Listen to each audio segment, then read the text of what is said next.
ಈ ಘಟನೆ ನಡೆದದ್ದು ಸುಮಾರು 2015ರಲ್ಲಿ.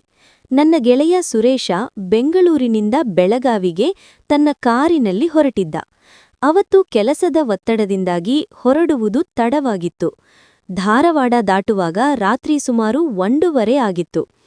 ಆ ಹೈವೇ ಅಂದು ತುಂಬಾ ಸ್ತಬ್ಧವಾಗಿತ್ತು. ಮಳೆಗಾಲದ ಸಮಯವಾಗಿದ್ದರಿಂದ ಮಂಜು ಮುಸುಕಿತ್ತು. ಸುರೇಶ ಕಾರಿನ ಮ್ಯೂಸಿಕ್ ಸ್ವಲ್ಪ ಜೋರಾಗಿ ಇಟ್ಕೊಂಡಿದ್ದ, ಯಾಕಂದ್ರೆ ನಿದ್ದೆ ಬರ್ಬಾರ್ದು ಎಂದು. ದಿಢೀರನೆ ಅವನ ಕಾರಿನ ಹೆಡ್ಲೈಟ್ ಬೆಳಕಿನಲ್ಲಿ ಸುಮಾರು 500 ಮೀಟರ್ ದೂರದಲ್ಲಿ ಯಾರೋ ಒಬ್ರು ರಸ್ತೆ ಬದಿಯಲ್ಲಿ ನಿಂತಿರುವುದು ಕಂಡಿತು.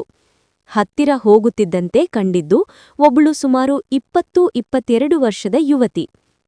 ಅವಳು ಬಿಳಿ ಬಣ್ಣದ ಸುಂದರವಾದ ಸೀರೆ ಉಟ್ಟಿದ್ದಳು.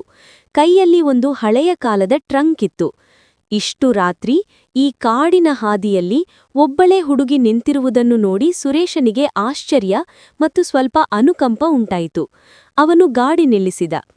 ಸುರೇಶ ಕೇಳಿದ, ಏನಮ್ಮ, ಇಷ್ಟು ರಾತ್ರಿಯಲ್ಲಿ ಇಲ್ಲೊಬ್ಬಳೇ ನಿಂತಿದ್ದೀಯಲ್ಲ, ಎಲ್ಲಿಗೆ ಹೋಗಬೇಕು?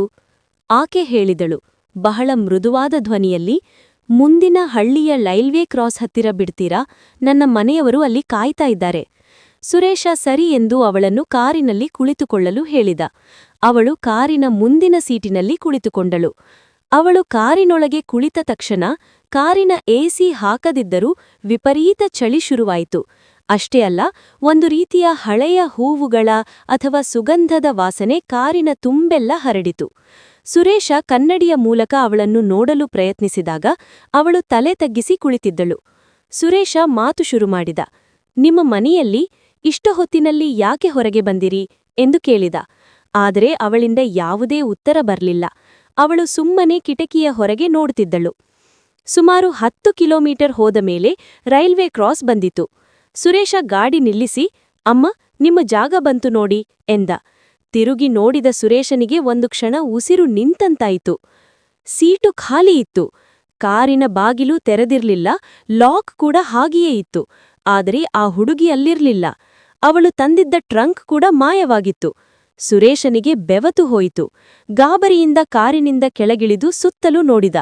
ದೂರದಲ್ಲಿ ಯಾರೋ ಒಬ್ಬ ಹಿರಿಯ ವ್ಯಕ್ತಿ ಲಾಟೀನು ಹಿಡಿದು ಬರುತ್ತಿದ್ದರು. ಸುರೇಶ ಓಡಿ ಹೋಗಿ ಆ ವ್ಯಕ್ತಿಗೆ ವಿಷಯ ತಿಳಿಸಿದ. ಆಗ ಆ ವ್ಯಕ್ತಿ ನಿಟ್ಟುಸಿರು ಬಿಟ್ಟು ಹೇಳಿದ್ದು ಕೇಳಿ ಸುರೇಶನ ಕೈಕಾಲು ನಡುಗಲು ಶುರುವಾಯಿತು. ಇವತ್ತು ಗುರುವಾರ ಅಲ್ವಾ ಸಾಹೇಬ್ರೆ? ಕರೆಕ್ಟಾಗಿ 15 ವರ್ಷಗಳ ಹಿಂದೆ ಇದೇ ದಿನ ಇದೇ ಜಾಗದಲ್ಲಿ ಮದುವೆಯಾಗಿ ಗಂಡನ ಮನೆಗೆ ಹೋಗುತ್ತಿದ್ದ ಆ ಹುಡುಗಿ ಆಕ್ಸಿಡೆಂಟ್ನಲ್ಲಿ ತೀರಿ ಹೋಗಿದ್ದಳು. ಅಂದಿನಿಂದ ಇಂದಿನವರೆಗೆ ಪ್ರತಿ ಗುರುವಾರ ರಾತ್ರಿ ಅವಳು ಲಿಫ್ಟ್ ಕೇಳ್ತಾಳೆ. ಆದ್ರೆ ಅವಳು ಯಾರಿಗೂ ತೊಂದರೆ ಕೊಟ್ಟಿಲ್ಲ. ಅವಳಿಗೆ ತನ್ನ ಮನೆಗೆ ಹೋಗಬೇಕು ಎಂಬ ಆಸೆ ಇನ್ನೂ ಜೀವಂತವಾಗಿದೆ ಅನ್ಸುತ್ತೆ. ಸುರೇಶ ಅಂದು ರಾತ್ರಿ ಜ್ವರ ಬಂದು 3 ದಿನ ಮಲಗಿದ್ದ. ಇಂದಿಗೂ ಅವನು ಆ ರಸ್ತೆಯಲ್ಲಿ ರಾತ್ರಿ ವೇಳೆ ಒಬ್ಬನೇ ಹೋಗುವುದಿಲ್ಲ.